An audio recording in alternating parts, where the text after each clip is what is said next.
당신을 사랑한다고 말하면서도 헤어지자는 사람, 그거 진짜 사랑일까요? 우리는 본능적으로 의심합니다. 진심이라면 어떻게든 함께할 방법을 찾았을 거라고 생각하거든요. 하지만 현실은 그렇게 단순하지 않습니다.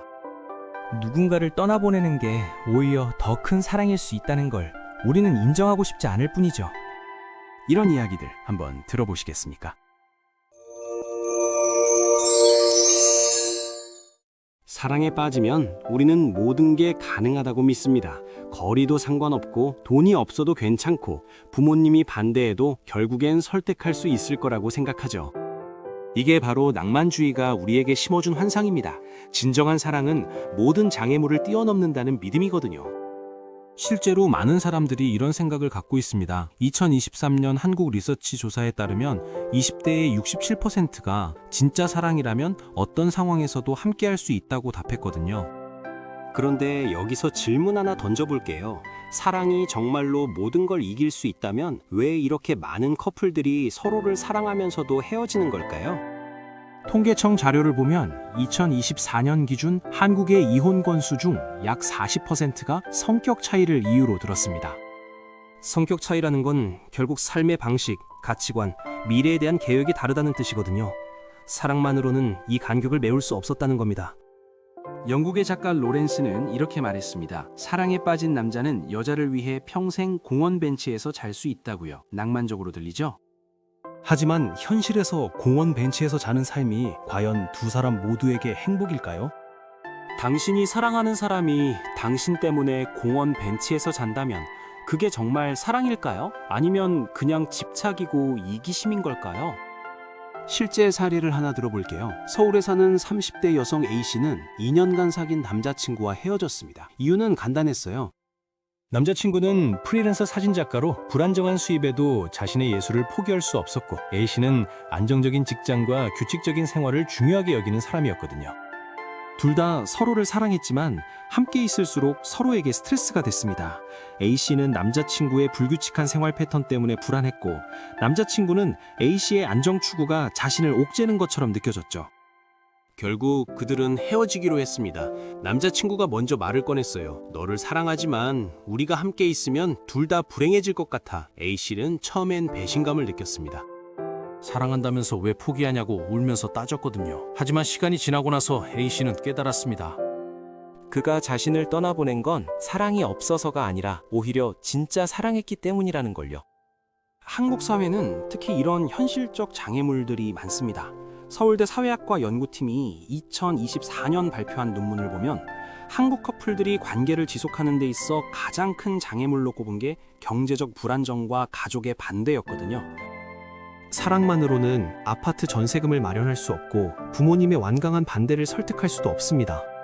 특히 국제 커플의 경우는 더 복잡합니다. 한국인과 외국인이 만나서 사랑에 빠졌다고 칩시다.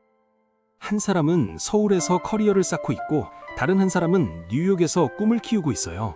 둘 중 누가 자신의 삶을 포기해야 할까요? 포기한 사람은 나중에 후회하지 않을까요? 그 후회가 결국 관계를 망가뜨리지 않을까요?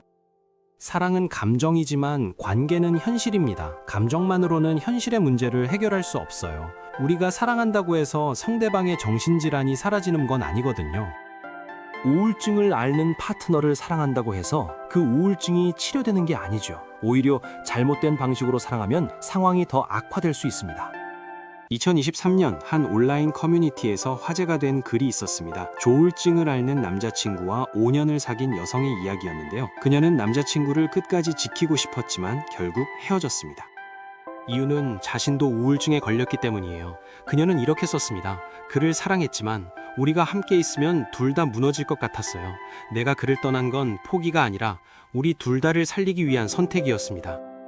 그렇다면 우리는 어떻게 해야 할까요? 사랑하지만 함께 할 수 없는 상황에서 말이죠. 여기서 중요한 건 사랑의 정의를 다시 생각해 보는 겁니다. 사랑이 단순히 상대방과 함께 있고 싶은 감정이라면 그건 사랑이 아니라 소유욕에 가깝거든요. 진짜 사랑은 상대방의 행복을 원하는 마음입니다. 설령 그 행복에 내가 포함되지 않더라도요. 프랑스 철학자 시몬 드 보부아르는 이렇게 말했습니다. 진정한 사랑은 상대방을 자유롭게 하는 것이다. 상대방을 붙잡는 게 아니라 놓아주는 것, 그게 때로는 더 큰 사랑일 수 있다는 뜻이죠. 물론 이건 말처럼 쉽지 않습니다. 사랑하는 사람을 떠나보낸다는 건 심장이 찢어지는 고통이거든요. 하지만 생각해보세요. 당신이 사랑하는 사람이 당신 때문에 매일 불행하다면, 당신과 함께 있기 위해 꿈을 포기하고 미래를 희생한다면 그게 진짜 사랑일까요? 당신의 존재가 그 사람에게 축복이 아니라 짐이 된다면 계속 함께 있는 게 옳은 걸까요? 2024년 한 심리상담센터 조사에 따르면 이별 후 6개월이 지난 사람들의 72%가 헤어지길 잘했다고 답했습니다. 당시엔 세상이 무너지는 것 같았지만 시간이 지나고 보니 그게 서로에게 최선의 선택이었다는 걸 깨달은 거죠. 헤어진 후 각자의 삶을 살면서 오히려 더 행복해진 경우가 많았거든요. 물론 반대의 경우도 있습니다. 모든 걸 극복하고 함께한 커플들도 분명 존재하죠.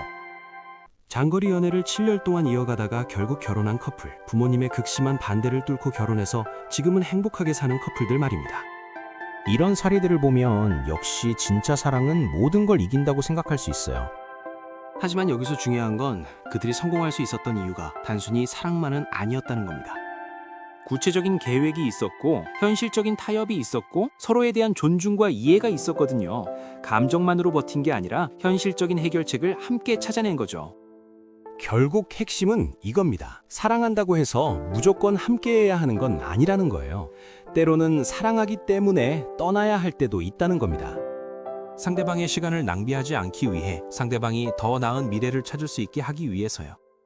한국 사회는 특히 끝까지 지키는 사랑을 미화하는 경향이 있습니다. 드라마를 봐도 그렇죠. 온갖 장애물을 극복하고 결국 해피엔딩으로 끝나는 스토리들이 대부분이거든요. 하지만 현실은 드라마가 아닙니다. 현실에선 사랑만으로 해결되지 않는 문제들이 너무나 많아요. 심리학자 에리히 프롬은 그의 저서에서 이렇게 말했습니다. 미성숙한 사랑은 당신이 필요해서 사랑한다고 말하지만, 성숙한 사랑은 사랑하기 때문에 당신이 필요하다고 말한다. 여기에 덧붙이자면, 가장 성숙한 사랑은 사랑하지만 당신을 놓아줄 수 있다고 말할 수 있는 것일지도 모릅니다. 실제로 많은 연인들이 이런 딜레마를 겪습니다. 서로 사랑하지만 삶의 방향이 너무 달라서, 가치관이 맞지 않아서 현실적인 문제 때문에 고민하는 거죠. 이럴 때 우리가 선택할 수 있는 건 크게 세 가지입니다. 모든 걸 극복하고 함께 가거나, 아니면 깨끗하게 헤어지거나, 또는 타협점을 찾거나요. 여기서 중요한 건 정답이 없다는 겁니다. 어떤 선택이 옳은지는 각자의 상황과 가치관에 따라 다르거든요. 누군가에겐 함께하는 게 최선일 수 있고, 누군가에겐 헤어지는 게 최선일 수 있습니다. 중요한 건 자신과 상대방 모두에게 솔직해지는 거예요. 마지막으로 이것만은 기억하세요. 누군가를 떠나보낸다고 해서 그 사랑이 가짜였던 건 아니라는 겁니다. 오히려 진짜 사랑했기 때문에 떠나보낼 수 있는 거거든요. 상대방의 행복을 진심으로 원한다면 때로는 그 행복에 내가 없어도 괜찮다고 생각할 수 있어야 합니다. 그게 진짜 사랑이고 가장 성숙한 사랑의 형태일지도 모릅니다.